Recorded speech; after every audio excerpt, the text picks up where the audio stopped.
رشتہ دل کا ایپیسوڈ نمبر 8۔ جیسے بغیر کسی کو بتائے آہل حوریہ کو گھر سے لے گیا تھا، ویسے ہی بغیر کسی کو بتائے وہ اکیلا واپس آ گیا۔ وہ حوریہ کے موبائل کو اچھی طرح چیک کر چکا تھا، لیکن جو وہ دیکھنا چاہتا تھا وہ اسے نہیں ملا، تو اس نے اس کا موبائل سوئچ آف کر کے واپس رکھ دیا۔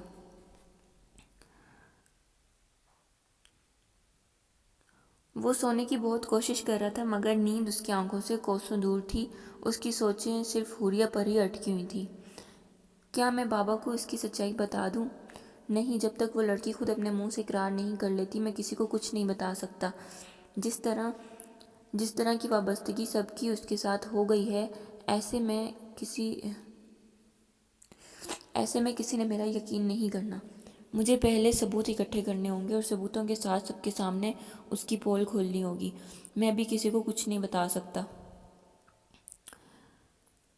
حوریہ کے بارے میں سوچتے ہوئے رات کو کافی دیر سے اسے نیند آئی تھی، لیکن صبح اس کی آنکھ اپنے وقت پر کھل گئی۔ حمد کو ایک نظر دیکھنے کے بعد بستر سے اٹھ کر وضو کیا اور فجر کی نماز ادا کی۔ نماز پڑھنے کے بعد وہ جوگنگ کے لیے باہر نکل گیا۔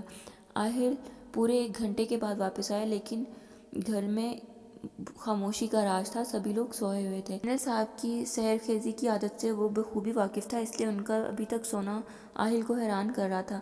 وہ یہ نہیں جانتا تھا کہ پچھلے 3 سالوں میں یہ گھر اور اس گھر کے مکینوں کو حوریہ کی عادت پڑ چکی تھی۔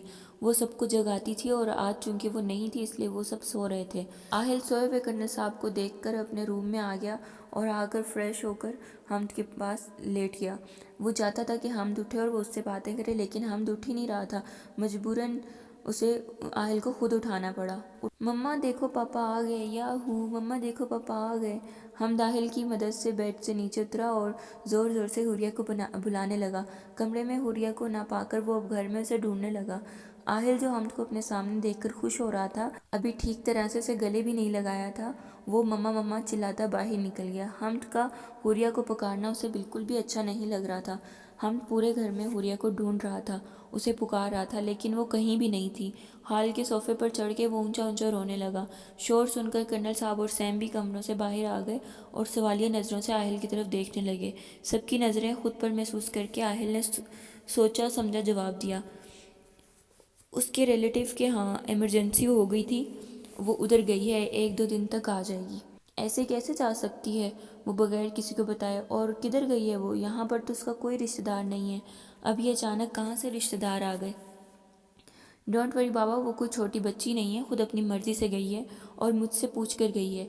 آپ سو رہے تھے تو میں نے آپ کی نیند ڈسٹرب کرنا مناسب نہیں سمجھا۔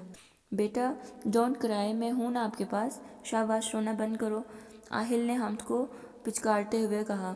مما مجھے ساتھ لے کر بھی نہیں گئیں اور نہ ہی بتایا، اور یہ بھی نہیں کیا کہ وہ میرے لیے کیا لے کر آئیں گی۔ پہلے تو وہ جب بھی باہر جاتی تھیں مجھے بتاتی تھیں کہ وہ میرے لیے چیزیں لائیں گی۔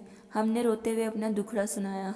میں آپ کو ڈھیر سارے ٹوائز لے کر دوں گا، اب تو رونا بند کرو۔ سچ پاپا؟ جی بالکل سچ۔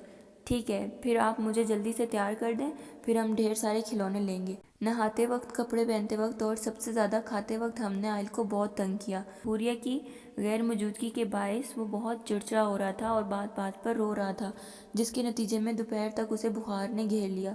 پاپا مجھے مما پاس جانا ہے، مجھے مما پاس لے چلو، ہم نے روتے ہوئے آہل سے کہا۔ آہل اسے کمرے میں لے آیا اور زبردستی دوا پلانے کے بعد اسے چپ کروانے کی کوشش کی۔ صبح سے لے کر دوپہر تک ہم نے اسے بہت تنگ کیا تھا۔ وہ اسے مسلسل پیمپر کرنے کی کوشش کر رہا تھا، مگر ہم تھوڑی دیر بہل کر پھر مما کی رٹ لگا دیتا۔ دیکھو بیٹا، آپ نے کہا تھا کہ اگر میں آپ کو کھلونے لے کر دوں گا تو آپ چپ ہو جاؤ گے، پھر اب کیوں رو رہے ہو؟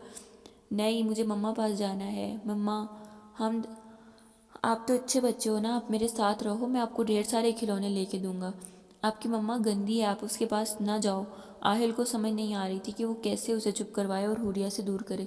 نہیں مما گندی نہیں ہے، آپ گندے ہو، مجھے آپ سے نہیں بولنا، مجھے مما کے پاس جانا ہے۔ چپ کر جاؤ حمد، اب تم نے ایک دفعہ بھی مما کا نام لیا تو میں تمہیں مما کے پاس نہیں لے کے جاؤں گا۔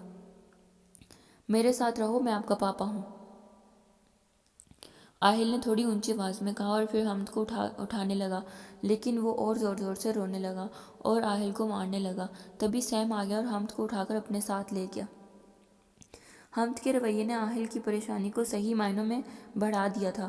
وہ کچھ سوچتے ہوئے باہر کی طرف نکل گیا۔ گھر سے نکلنے کے بعد آہل سیدھا حوریہ کے گھر آیا تھا اور اب وہ ماریا سے حوریہ کے بارے میں پوچھ رہا تھا۔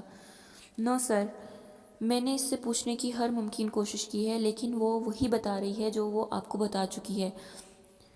I am sure sir she is innocent, وہ سچ کہہ رہی ہے۔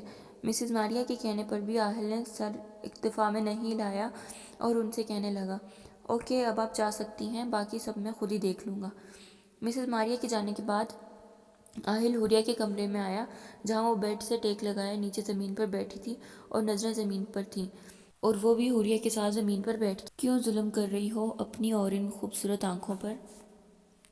میجر آہل رضا ایک آتش فشانی چٹان ہے جس پر تمہارے یہ آنسو اثر نہیں کریں گے۔ مت ٹکراؤ مجھ سے، ختم ہو جاؤ گی۔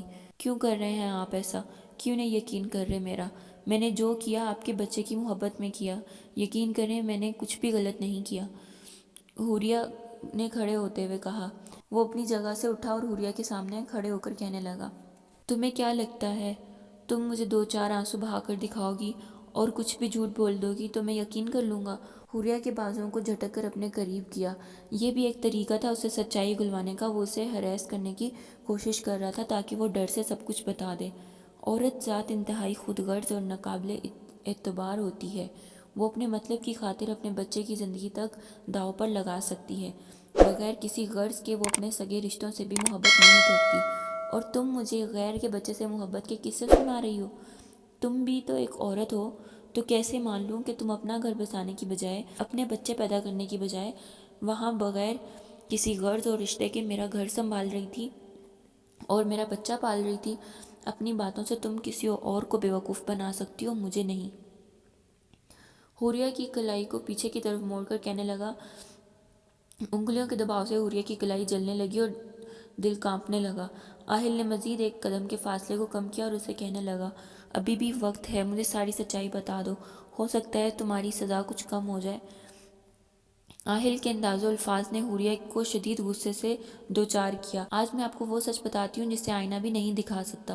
حوریہ نے اپنے کندھے سے ڈھل کے دوپٹے کو ٹھیک کیا اور آہل کے سینے پر اپنے دائیں ہاتھ کی شہادت کی انگلی رکھ کر کہنے لگی، آپ ایک انتہائی خپتی اور پاگل انسان ہیں، آنکھوں والے اندھے اور کانوں والے بہرے ہیں، جسے نہ تو سچ دکھائی دیتا ہے اور نہ ہی سنائی، اپنے کام اور پوزیشن کا ناجائز فائدہ اٹھا کر ایک بے گناہ لڑکی کو قید کرنے والے ظالم انسان ہیں، بے یقینی اور بے اعتباری کی دلدل میں اس قدر دھنسے ہوئے ہیں کہ مجرم اور معصوم کی پہچان بھول چکے ہیں، ایک فوجی ہو کر محبت جیسے جذبے سے انکاری ہیں۔ جب آپ بغیر کسی رشتے اور جان پہچان کے لوگوں کے لیے، ان کی حفاظت کے لیے اپنے گھر اور فیملی سے سالوں دور رہ کر دشمنوں سے لڑ سکتے ہیں تو میری محبت اور اثار کو کیوں گناہ سمجھ رہے ہیں؟ عورت ذات جتنی بھی ناقابل اعتبار سہی، لیکن خالص ممتا سے بھرپور ہوتی ہے۔ اسی ممتا کے ہاتھوں مجبور ہو کر میں نے یہ سب کیا۔ اپنے دل کی بھڑاس نکال کر حوریہ اب لمبے لمبے سانس لے رہی تھی اور آہل نے اسے کچھ سخت سچ کہنے کے لیے منہ کھولا ہی تھا کہ اس کا موبائل بج اٹھا۔ اسکرین پر سیم کا نمبر دیکھ کر اس نے کہا، ہاں سیم بولو۔ سیم کا نام سن کر حوریہ نے بولنا چاہا، لیکن آہل نے اس کے منہ پہ ہاتھ رکھ دیا۔ کہا، میں ابھی ہاسپٹل آ رہا ہوں، تم اس کا خیال رکھنا۔ فون بند کر کے جیسے ہی آہل نے حوریہ کے منہ سے ہاتھ ہٹایا، کون ہسپتال میں ہے؟ ہم تو ٹھیک ہے نا؟ کون بے ہوش ہوا ہے؟ پلیز بتائیے۔ ایک بار پھر وہ پہلے والی کمزور سی حوریہ بن چکی تھی جس کی ہمت یہ سوچ کر ختم ہو گئی تھی کہ اس کا بیٹا تکلیف میں ہے۔ اس کے سوالات کو نظر انداز کیا آہل بائیں کی طرف بڑھا، لیکن حوریہ نے اس کے بازو پکڑ لیا اور کہا، پلیز مجھے بتائیے۔ نہیں، آپ مجھے ایسا چھوڑ کر نہیں جا سکتے۔ حمد کو کیا ہوا ہے مجھے بتائیں، بس ایک لفظ اور نہیں۔ پہلے ہی تمہاری وجہ سے میرا بچہ ہاسپٹل پہنچ گیا ہے، دعا کرو وہ ٹھیک ہو، اسے کچھ بھی نہ ہو، ورنہ تمہاری اسی کمرے میں قبر بنا دوں گا۔ یہ کہہ کر وہ روتی بلکتی حوریہ کو اکیلے گھر میں چھوڑ کر چلا گیا۔